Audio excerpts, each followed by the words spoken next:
Hi, I'm William from Notionbase, and today I will show you how to create a simple note-taking system in Notion. So let's get started.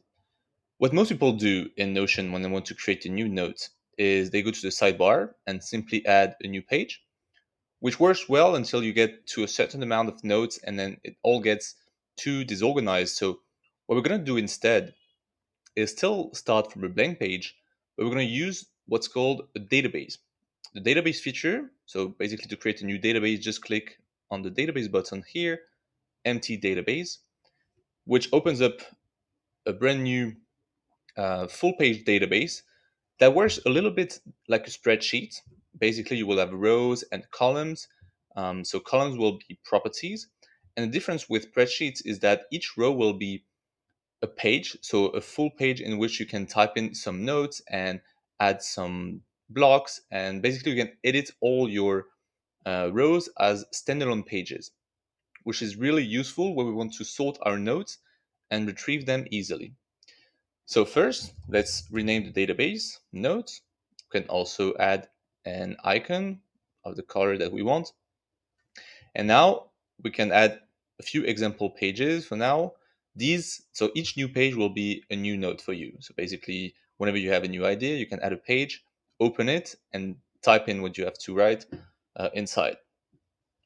But now the real strength of databases is that you can also add properties, which will so each page will have a property value depending on the properties that you add.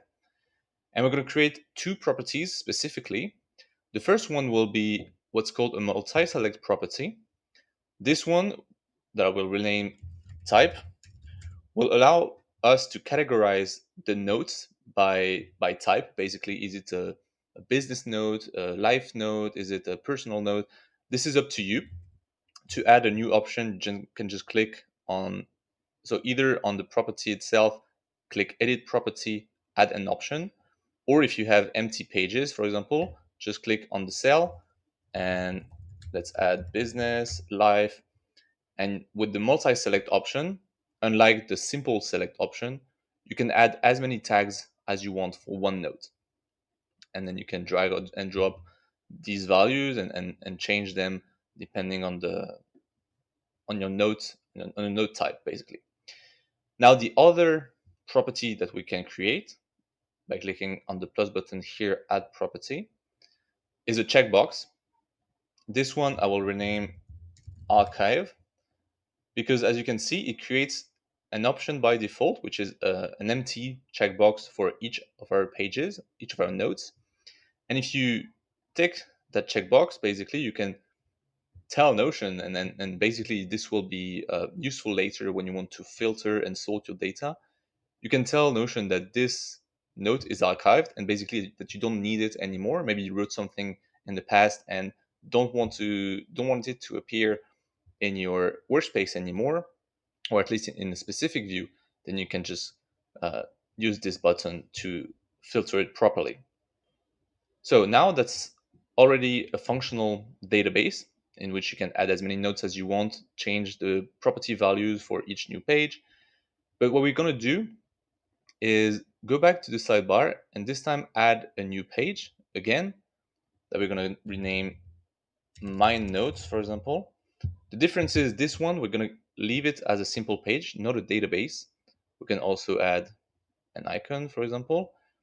So this one will be our dashboard in which you can not only put uh, views of your database, but also other features like buttons and dividers and other aesthetic stuff.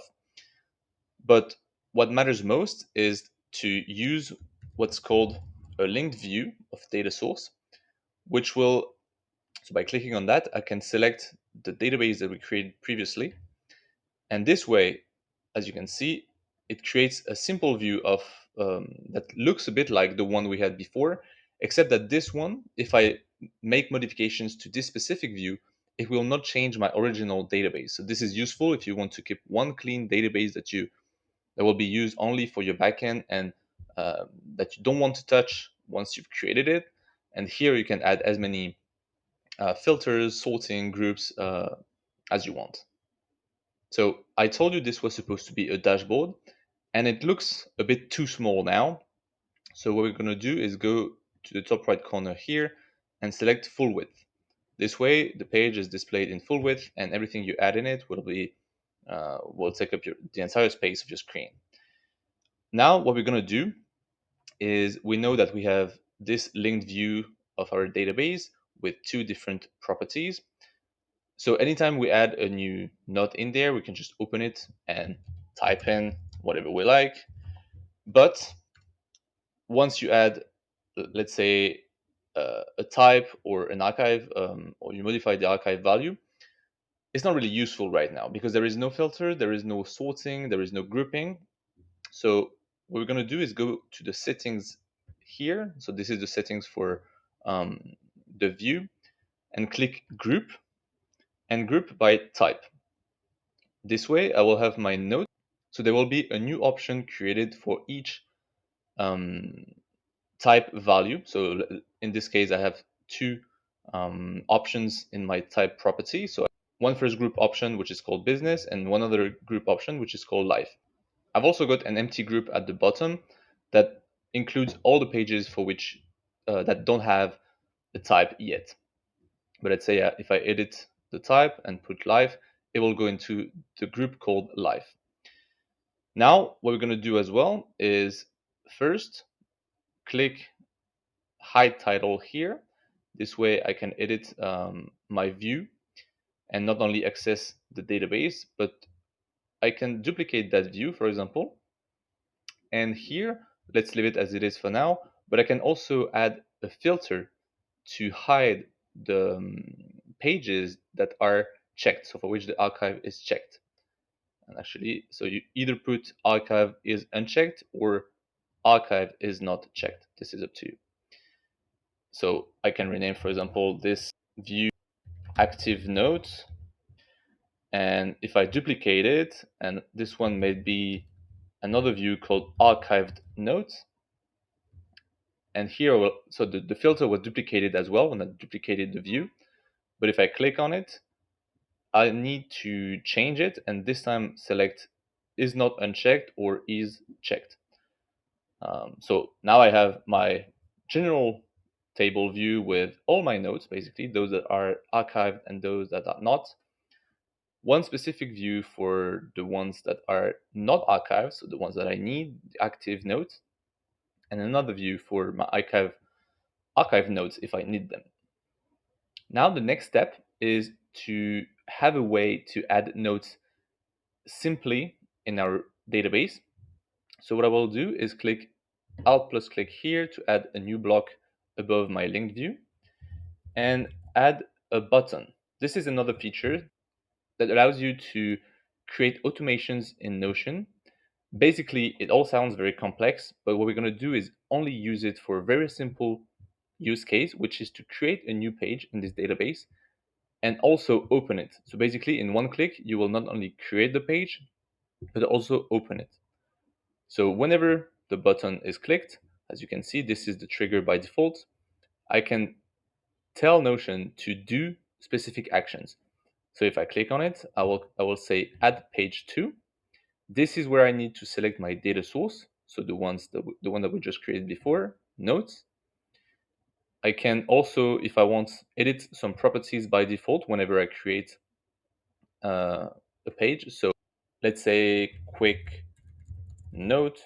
So every page that will be created will be renamed quick note. The button itself can be renamed. So let's say quick capture. And then you can add, for example, a plus icon. Then you know that this button is used to add a new note immediately in your database. I will click add action and this time select open page. So this is the second step. What you can do now that you created a new page in the notes database is open that page. So you can select open, select page, and here, because we created the page previously in this button automation, you can select page added. Here you can select how it opens up, but basically since a pick is a default one, I'm gonna leave it as that, and finally click done. Then whenever I use this quick capture button, like this, it creates a new page in the notes database. it renames it Quick Note, and it opens up the page in Center Peak. So that's it for the note-taking system. Very simple. I have one last bonus for you if you stayed until then. So what I'm going to do is open a note, any note, and by going up above the title, there is an option called Customize Layout. And this is a bit complex. I made a video on that if you want to know more about Notion layout. But I'm going to do something very simple, which is basically to make the pages look a bit more sleek, a bit more simple. Let's say I click on the heading here. I can decide to pin some properties, for example, just below the title.